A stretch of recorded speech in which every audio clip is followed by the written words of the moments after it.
पूर्व प्रधानमंत्री परम श्रद्धेय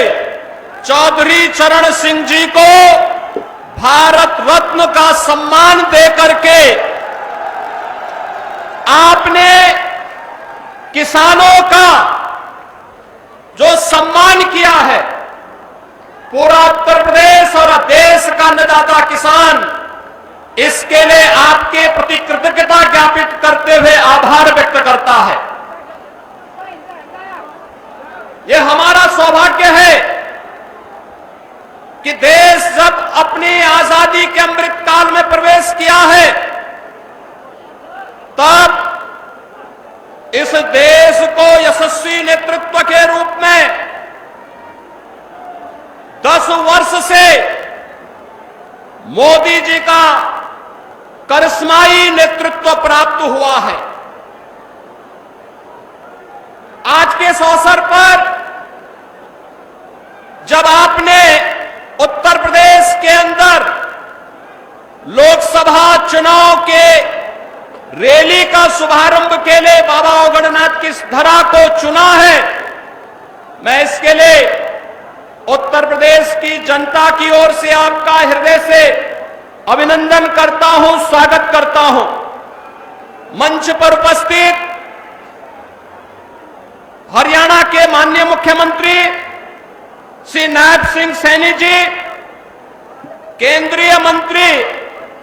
और मुजफ्फरनगर से भारतीय जनता पार्टी के प्रत्याशी श्री संजीव बालियान जी, अपना दल एस के राष्ट्रीय अध्यक्ष और केंद्रीय मंत्री श्रीमती अनुप्रिया पटेल जी,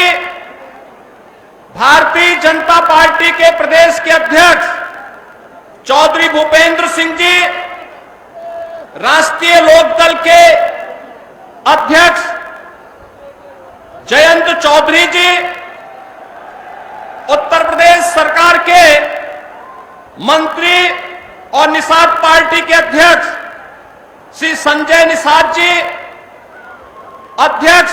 सुहेल देव राजभर पार्टी और प्रदेश सरकार के मंत्री श्री ओम प्रकाश राजभर जी, भारतीय जनता पार्टी के राष्ट्रीय उपाध्यक्ष श्री लक्ष्मीकांत वाजपेयी जी, माननीय सांसद मेरठ श्री राजेंद्र अग्रवाल जी, मेरठ से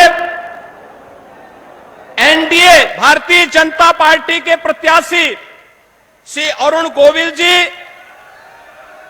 कैराना से भारतीय जनता पार्टी के प्रत्याशी श्री प्रदीप चौधरी जी,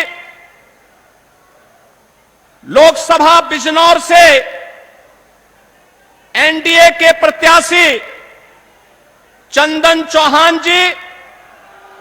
बागपत से प्रत्याशी श्री राजकुमार सांगवान जी, आज के इस कार्यक्रम में उपस्थित भारतीय जनता पार्टी एनडीए के सभी हमारे वरिष्ठ नेतागण और भारी संख्या में इस चुनावी सभा का शुभारंभ के अवसर पर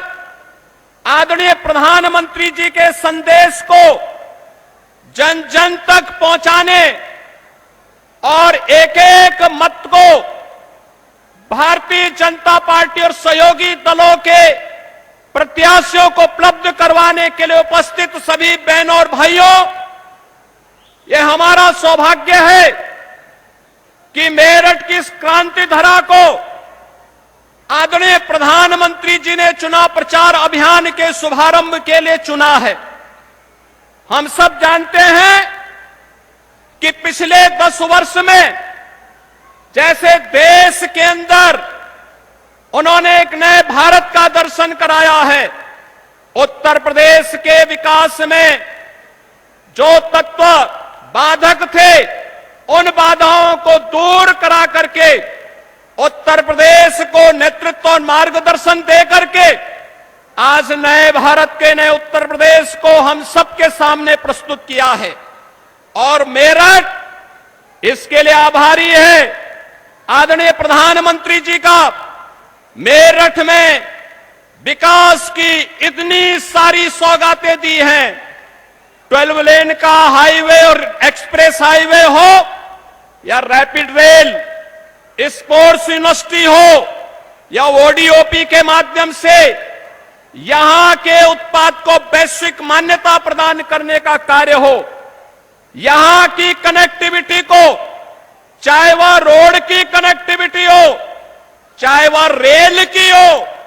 चाहे वह एयर कनेक्टिविटी का हो, इन सबको एक नए आयाम की ओर जहां आप ले जाने का काम किए हैं, वहीं साथ ही साथ इस क्षेत्र में आपके मार्गदर्शन में अन्नदाता किसानों के लिए भी जो अभूतपूर्व कार्य हुआ है, मात्र 7 वर्ष में उत्तर प्रदेश के गन्ना किसानों को 2.5 लाख करोड़ रुपए से अधिक की धनराशि उनके खातों में देने का काम भी भारतीय जनता पार्टी की सरकार के समय हो पाया है। मोदीनपुर की चीनी मिल का पुनरुद्धार का कार्य हुआ है। सरदेव चौधरी चरण सिंह जी कर्मभूमि छपरौली की चीनी मिल को नए सिरे से बनाने का कार्य भी हुआ है। और यही नहीं, आज इस क्षेत्र में पिछले 10 वर्ष के अंदर जो परिवर्तन हुआ है, यह क्षेत्र इस बात का गवाह है। समाजवादी पार्टी और कांग्रेस की सरकारों के समय इस क्षेत्र ने उनकी दंगा पॉलिसी को झेला है, उनके कर्फ्यू के उन यातनाओं को झेला है। और बहनों भाइयों, जब भी ये समाज जाति के नाम पर बटा होगा, तमाम परिवारवादियों के माध्यम से समाज को बांटने का कुछ ही चेष्टा होगी, उसका खामियाजा ये दंगावादी और कर्फ्यूवादी लोग उठा करके न केवल आपकी आजीविका पर प्रहार करेंगे, बेटी और व्यापारियों की सुरक्षा पर प्रहार करेंगे, बल्कि इनके माध्यम से यहां के विकास को बाधित करने का भी प्रयास होगा। आज यही कारण है, एक तरफ भारतीय जनता पार्टी और सहयोगी दल प्रधानमंत्री मोदी जी के नेतृत्व में देश को विकसित भारत की इस परिकल्पना को साकार करने के लिए पूरी मुस्तैदी और मजबूती के साथ कार्य कर रही है, तो दूसरी तरफ वे विभाजनकारी ताकतें परिवारवाद और जातिवाद के आधार पर सामाजिक ताने बाने को छिन्न भिन्न करने का कार्य भी कर रही हैं। ये चुनाव मात्र चुनाव नहीं है, ये चुनाव उन लोगों को फिर से सही जगह दिखाने का समय है, जिन लोगों ने सामाजिक ताने बाने को छिन्न भिन्न करने का कार्य किया है। ये चुनाव फैमिली फर्स्ट बनाम नेशन फर्स्ट के बीच में है, माफिया राज बनाम कानून के राज के बीच का है, भ्रष्टाचार बनाम जीरो टॉलरेंस के बीच का है, तुष्टीकरण बनाम सबका साथ सबके विकास के बीच का है, स्वार्थ के परिवार बनाम मोदी के परिवार के बीच का है, के बीच का है। एक तरफ विकास को लेकर के चलने वाली सरकार और दूसरी तरफ षड्यंत्र हजार करने वाले वह नापाक गठबंधन के लोग जो तमाम प्रकार की भ्रम की भावनाएं पैदा कर रहे हैं। और पूरे देश के अंदर आज एक ही आवाज है, और वह आवाज जो आज देश के अंदर जुड़ रही है, जो देश ने देखा अपनी आंखों से, युवाओं के लिए आजीविका भी है तो उनकी आस्था का सम्मान भी है। और मित्रों, हम सबको तय करना है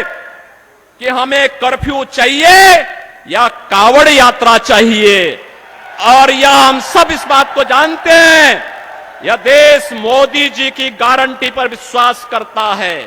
क्योंकि मोदी जी की गारंटी का मतलब 12 करोड़ अन्नदाता किसानों के लिए प्रधानमंत्री किसान सम्मान निधि,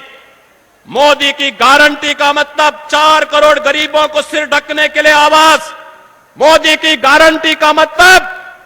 10 करोड़ गरीबों के घर में रसोई गैस का सिलेंडर, 12 करोड़ गरीबों के घर में शौचालय की व्यवस्था, 80 करोड़ गरीबों को फ्री में राशन की व्यवस्था, 60 करोड़ गरीबों को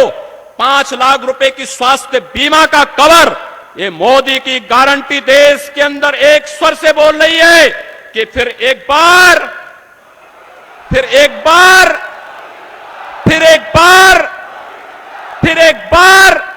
मोदी सरकार। और यही तो मोदी की गारंटी है, जो कहते हैं वो करके रहते हैं। और मोदी जी की गारंटी पर यूपी को यकीन है, भारत को भरोसा है, क्योंकि मोदी जी मात्र सपने नहीं बुनते, क्योंकि मोदी जी ने जो करके दिखाया है हकीकत बुनते हैं। इसीलिए तो लोग बार बार मोदी जी को चुनते हैं। और बंधुओं, मोदी जी के नेतृत्व में उत्तर प्रदेश ने 2014, 2017, 2019 और 2022 में अपना आशीर्वाद दिया है। भारतीय जनता पार्टी और सहयोगी दलों को आज फिर से आपका आशीर्वाद प्राप्त हो, उत्तर प्रदेश की जनता जनार्दन का आशीर्वाद प्राप्त हो। इसके लिए आज आदरणीय प्रधानमंत्री जी चुनाव का शुभारंभ करने के लिए इस क्रांति धरा पर आए हैं। मैं उत्तर प्रदेश वासियों की ओर से उनका एक बार फिर से हृदय से अभिनंदन करता हूं, स्वागत करता हूं। और आदरणीय प्रधानमंत्री जी का मार्गदर्शन हमें जो मिलेगा, उनके संदेश को घर घर तक हम लेकर के जाएंगे और एनडीए के प्रत्याशियों को भारी बहुमत से विजयी बनाने का कार्य करेंगे। इन्हीं शब्दों के साथ मैं आप सबके प्रति इस पूरे अभियान को आगे बढ़ाने का आह्वान करते हुए अपनी वाणी को देता हूं विराम। मेरे साथ बोलेंगे जय जय श्री राम।